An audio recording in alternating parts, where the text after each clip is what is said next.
Scientific smart coaching hashtag Pharma hashtag বাংলার এই নতুন ভিডিওতে সবাইকে স্বাগত জানিয়ে ভিডিওটা শুরু করছি। তোমরা জানো scientific smart coaching hashtag Pharma hashtag বাংলায় ইউটিউব ভিডিও চ্যানেলে আমরা একের পর এক ডি ফার্মা ফার্স্ট ইয়ারের সম্ভাব্য প্রশ্ন নিয়ে আলোচনা করছি, যেগুলি আসতে পারে তোমাদের সামনের এক্সটার্নাল পরীক্ষা, যেটা তোমাদের পক্ষে কেরিয়ারের পক্ষে খুবই উপযুক্ত। তোমরা যারা বাংলা মিডিয়াম ছাত্রের বাংলা মিডিয়াম স্কুলে পড়াশোনা করেছো, তাদের পক্ষে ইংরাজিতে বোঝবার অসুবিধা আছে এই ধরনের টপিকগুলো। সেই কারণে আমরা এগুলোকে সাধারণ বোঝবার সুবিধার জন্য বাংলায় আমরা এই ভিডিওগুলো করছি, কিন্তু তোমাদের ইংরাজিতে লিখতে হবে। যদি বুঝতে পারো সহজ ভাষায় তোমরা ইংরাজিতে পরীক্ষাগুলো দিতে পারবে। আশা করছি এই ভিডিওগুলো তোমাদের সাহায্যে লাগবে এবং যথেষ্ট লাইক শেয়ারের আশা করে, কারণ আমাদের ভিডিও চ্যানেলে এগুলোই হচ্ছে মূলধন। তা সেই আশা রেখে, লাইক শেয়ারের আশা রেখে আমরা ভিডিওগুলো আপলোড করছি। আজ সোশ্যাল ফার্মেসির কিছু প্রশ্ন নিয়ে আলোচনা করব। প্রতিটাই শর্ট নোট 3 নাম্বার 5 নাম্বার আসতে পারে।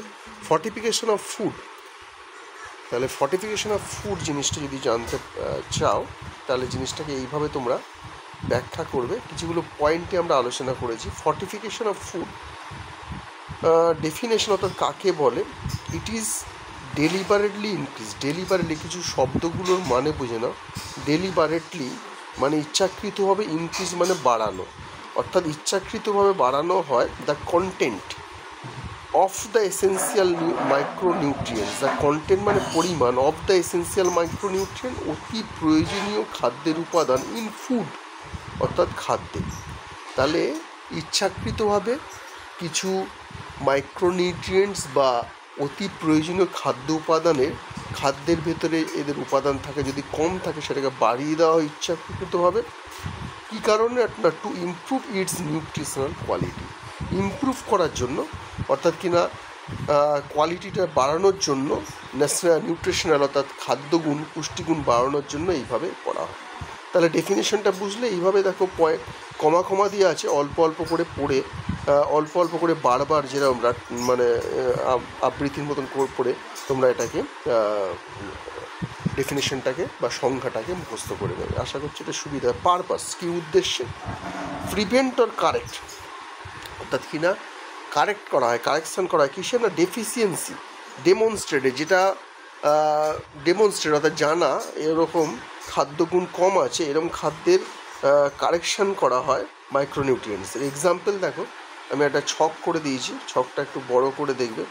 যেমন ধরো আয়োডিন ডেফিসিয়েন্সি থাকে, এটা কিভাবে ফর্টিফিকেশন করা হয়? কোন ফুডে না? সল্ট, নুনে। তোমরা জানো আয়োডাইজ নুন বাজারে আছে।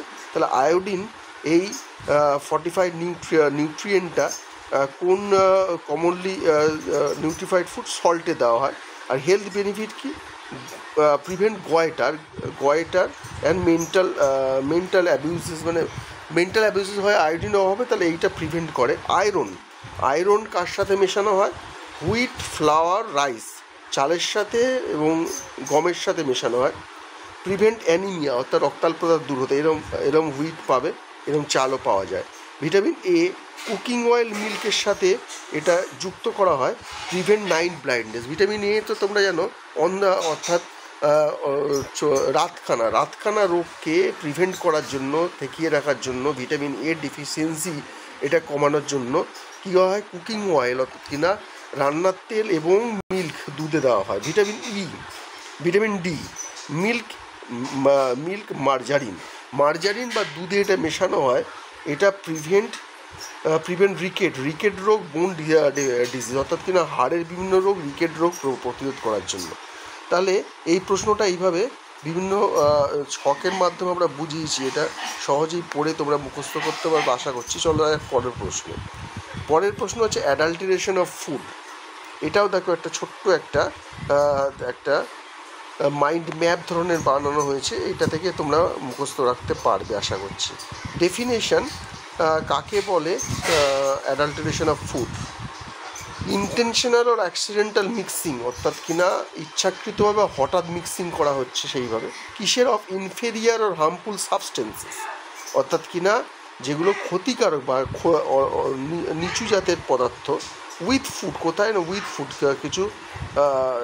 কিছু হচ্ছে খাদ্যে, টু ইনক্রিজ কোয়ান্টিটি, পরিমাণ বাড়াতে, অর সেলফ লাইফ, অর্থাৎ খাদ্যটা যখন নষ্ট হয়ে যাবে সেই সেলফ লাইফটা বাড়ানোর জন্য, কম্প্রোমাইজিং সেফটি, কী কম্প্রোমাইজ করা হয়, সেফটি, অর্থাৎ কিনা খাদ্যটা খারাপ হচ্ছে কি ভালো হচ্ছে সেই সেফটিটা কন্টামিনেটেড হচ্ছে কি না সেই সেফটিটা কম্প্রোমাইজ করে কোয়ান্টিটি বা সেলফ লাইফটা বাড়ানো হয়।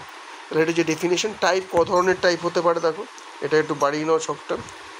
ইন্টেনশনাল বা অ্যাক্সিডেন্টাল, দু ধরনের ইন্টেনশনাল অর্থাৎ জোর করে বাড়ানো হচ্ছে, যেমন mixing of brick powder in chilli powder, brick powder অর্থাৎ কিনা ইটের গুঁড়ো মেশানো হচ্ছে চিলি পাউডার অর্থাৎ কিনা লঙ্কার গুঁড়োর সাথে। এর ফল কি দেখো, হেলথ রিস্কটা মারাত্মক, ক্যান্সার হতে পারে, লিভার ড্যামেজ, লিভারটাই নষ্ট হয়ে যেতে পারে। ইনসিডেন্টাল, ইন্টেনশনাল জোর করে মেশানো হচ্ছে, আর ইনসিডেন্টাল হঠাৎ হয়ে যাচ্ছে, যেমন pesticide residues in the vegetable, যে কীটনাশক পদার্থ, ছত্রাকনাশক পদার্থ বিভিন্ন ধরনের ভেজিটেবল অর্থাৎ কিনা শাকসবজিতে ছড়ানো হয় যাতে পোকায় না কাটে, সেইটা থেকে যাচ্ছে গায়ে, এবং ওইটাই আমাদের হেলথ রিস্ক করছে কীভাবে, নিউরোলজিক্যাল ডিসঅর্ডার অর্থাৎ বিভিন্ন পরিমাণে নার্ভের অসুখ হচ্ছে। তাহলে একটা হচ্ছে ইন্টেনশনাল আর একটা হচ্ছে ইনসিডেন্টাল, দুই ধরনের এইভাবে কন্টামিনেশন বা অ্যাডাল্টারেশন অফ ফুড ঘটছে, এবং তার ফল কত মারাত্মক তোমরা বুঝতে পারছো।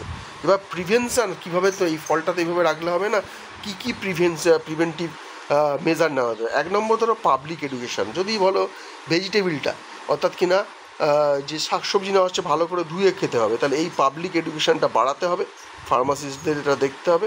এছাড়া FSSI মনিটরিং, অর্থাৎ মনিটরিং করবে যে আমাদের যে সংস্থারা, FSSI ভালো করে মনিটরিং করবে খাদ্যগুলো, যেমন চিলি পাউডারের সাথে ইয়েতে ইটের গুঁড়ো না মেশানো, অর্থাৎ লঙ্কার গুঁড়োর সাথে ইটের মেশানো, এটা একটা উদাহরণ। এরকম অনেক ধরনের অ্যাডাল্টারেশন ঘটানো হয়। কনজিউমার ভিজিলেন্স, অর্থাৎ কনজিউমাররা নিজেরাই এটাকে করবে, যারা কিনবে তারা নিজেরাই এরা বিভিন্ন ধরনের রিপোর্ট করবে। তো এই ধরনের প্রিভেন্টিভ মেজার নেওয়াই যেতে পারে। চলো পরের প্রশ্নে।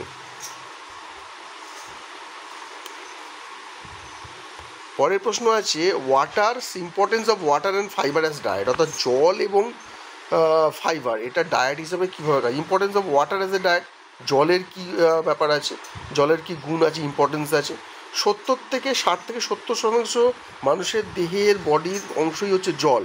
কাজ কি, রেগুলেটস বডি টেম্পারেচার, অর্থাৎ কিনা সারা শরীরের বডি টেম্পারেচারটা কমানো বাড়ানো, যদি জল ভালো খাও তাহলে গরমের সময় বডি টেম্পারেচার একটু কমবে, এই ধরনের। রিমুভ ওয়েস্ট বাই ইউরিন, ভালো জল খেলে একটা পরিমাণ মতন যদি জল খাও 2 থেকে 3 লিটার, ইউরিন হয়ে ওয়েস্ট মেটেরিয়ালস যেগুলো হচ্ছে বর্জ্য পদার্থ, ওয়েস্ট মেটেরিয়াল ইউরিন সোয়েট অর্থাৎ ঘাম হয়ে বেরিয়ে যাবে। হেল্প ইন ডাইজেশন, খাদ্য ভালোভাবে মেশবার ভালোভাবে তোমার যেগুলো উৎসেচক এগুলোর সাথে ভালো করে মিশিয়ে তারপর তো ডাইজেশন বা পরিপাক হবে, সেই ভালো করে মেশবার জন্য জল অত্যন্ত প্রয়োজনীয়। তাহলে হেল্প ইন ডাইজেশন, তাহলে importance of water as a diet বুঝলে। এবার importance of fibre as a diet, fibre কি, fibre is indigestible part of food or plant, যে উদ্ভিদ খাচ্ছ, যে উদ্ভিদের পাতা খাচ্ছ, উদ্ভিদের ডালপালা খাচ্ছ বা উদ্ভিদের ফল খাচ্ছ, সেইটার ইনডাইজেস্টেবল পার্ট, যেটা হজম মানে পরিপক্ক হয় না, পুরোপুরি বেরিয়ে যায় ফিসেস বা হাগুর সাথে, সেইটাই হচ্ছে ফাইবার। তাহলে টাইপ দু ধরনের, সলিবল ইনসলিবল, যেটা হচ্ছে হজম হচ্ছে সেটা হচ্ছে সলিবল, ইনসলিবল যেটা হজম হচ্ছে না, দুটোরই কাজ আছে। ফাংশন প্রিভেন্ট কনস্টিপেশন, এই অনেকের কনস্টিপেশন হয়, হাগু হতে চায় না, তাদেরকে শাক সবজি খেতে বলে, ওর ভেতরে থাকে ফাইবার, তাদেরকে লাল আটা খেতে বলে, ওর ভেতরে থাকে ফাইবার। তাহলে প্রিভেনশন অফ কনস্টিপেশন। লোয়ার কোলেস্ট্রলটা কমিয়ে দেয়, খুবই ইম্পর্টেন্ট এখনকার দিনে, অনেকের কোলেস্ট্রল হাই আছে। কন্ট্রোল ব্লাড সুগার, এটাও খুব ইম্পর্টেন্ট, অর্থাৎ কিনা ফাইবার এগুলো সেই জন্য বলে যে কোলেস্ট্রল সুগার কন্ট্রোল করছো, শুধু হচ্ছে সুগার ফ্রি ট্যাবলেট খেলে হবে না, ফাইবারের কন্টেন্টটা বাড়াতে হয়, এই কারণে বলা হয় control blood sugar, lower cholesterol, prevent constipation, এগুলো বিভিন্ন কাজ। এবার চলো যাক পরের কোয়েশ্চেন।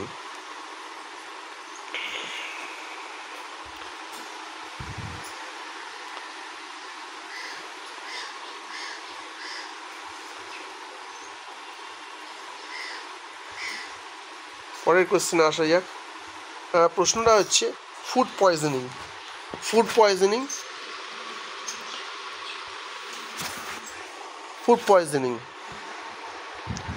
কজড বাই কী কারণে হয়? Caused by bacteria, virus or chemical, chemicals, toxin in contaminated food. খাদ্য বিষক্রিয়া ঘটলে তার ভেতরে যে ব্যাকটেরিয়া, ভাইরাস বা কেমিক্যাল অর্থাৎ রাসায়নিক পদার্থ থাকে তার কারণে ফুড পয়জনিং হয়। কমন প্যাথোজেন্স কী হচ্ছে ব্যাকটেরিয়া, ভাইরাস, যেমন সালমোনেল্লা, ইকোলাই, স্ট্যাফিরাস। তাহলে সালমোনেল্লা, ইকোলাইটাই মুখস্থ রাখবে, একটা লাগলেও অসুবিধা নেই। সিমটম ভমিটিং অর্থাৎ কিনা বমি, ডায়রিয়া অর্থাৎ কিনা পায়খানা, ক্র্যাম্পস হাত পা খেঁচ ধরে যায়। প্রিভেনশন কীভাবে প্রিভেন্ট করবে, কীভাবে প্রতিরোধ করবে ফুড পয়জনিংয়ের। হাইজিন হাত ভালো করে ধুয়ে খাবে। রেফ্রিজারেশন অর্থাৎ কিনা খাদ্যকে ঠিকঠাক করে ফ্রিজে রাখতে হবে, পচে না যায়। কুকিং প্রপারলি ভালোভাবে খাদ্যটাকে তৈরি করতে হবে, কুক করতে হবে। পরের প্রশ্নে আসা যাক।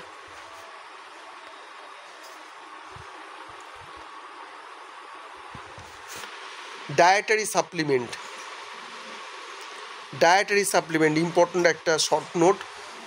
ডেফিনেশন বলতে কি বলছে, যে dietary supplement produces containing vitamins, products containing vitamin, mineral, protein taken to supplement diet হিসাবে ভিটামিন, মিনারেল এইগুলোকে নেওয়াকেই বলছে ডায়েটারি সাপ্লিমেন্ট। এর বেনিফিটটা কি? Correct nutritional deficiency. ধরো ভিটামিন এ ডেফিসিয়েন্ট হলো, ডায়েটারি সাপ্লিমেন্ট কিছু ওষুধ নিলে, তাহলে এটা নিউট্রিশনাল অর্থাৎ খাদ্যে পুষ্টিতে যদি অভাব থাকে তখন এটা কাজে লাগে। ইমপ্রুভ ইমিউনিটি অর্থাৎ রোগ প্রতিরোধ ক্ষমতাকে বাড়ায়। প্রিভেন্ট ডিজিজ লাইক রিকেট প্রভৃতি রোগের ডেফিসিয়েন্সি, অ্যানিমিয়া এই ধরনের রোগ থেকে বাঁচাতে সাহায্য করে ডায়েটারি সাপ্লিমেন্ট। তাহলে আজকে অনেক ধরনের প্রশ্ন আলোচনা করা হলো। এই প্রশ্নের উত্তরগুলো আশা করি তোমরা সহজে মুখস্থ করতে পারবে। এখন পরবর্তী ভিডিওর জন্য আমরা আজকের ভিডিওটা অফ রাখছি। পরের ভিডিওতে আবার দেখা হচ্ছে।